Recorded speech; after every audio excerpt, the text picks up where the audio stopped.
ഓലൻ പാചകക്കുറിപ്പ് എഴുതാം.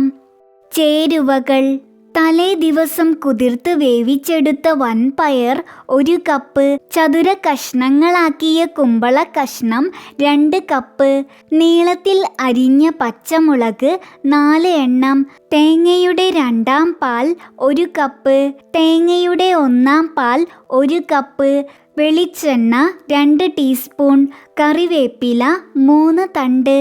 തയ്യാറാക്കുന്ന വിധം: ചൂടായ ചീനച്ചട്ടിയിൽ അരിഞ്ഞ കുമ്പള കഷ്ണങ്ങൾ 2-ാം പാലിൽ ഇട്ട് മൂടി വേവിക്കുക. ഇതിൽ നീളത്തിൽ അരിഞ്ഞ പച്ചമുളകും ചേർക്കണം. ഇത് വെന്ത ശേഷം അതിൽ വേവിച്ച വൻപയർ ചേർക്കുക. 3 മിനിറ്റ് മൂടി വേവിച്ച ശേഷം അതിൽ 1-ാം പാൽ ചേർത്ത് തിളയ്ക്കുന്നതിന് മുമ്പ് വെളിച്ചെണ്ണ, കറിവേപ്പില എന്നിവ ചേർത്ത് വാങ്ങുക. ഓലൻ തയ്യാർ. ആനക്കുട്ടിയുടെ ഈ ചാനൽ കൂട്ടുകാർക്ക് ഇഷ്ടമായെങ്കിൽ ലൈക്ക് ചെയ്യൂ, ഷെയർ ചെയ്യൂ, സബ്സ്ക്രൈബ് ചെയ്യൂ. ബെല്ലൈക്കൺ ക്ലിക്ക് ചെയ്യാൻ മറക്കല്ലേ.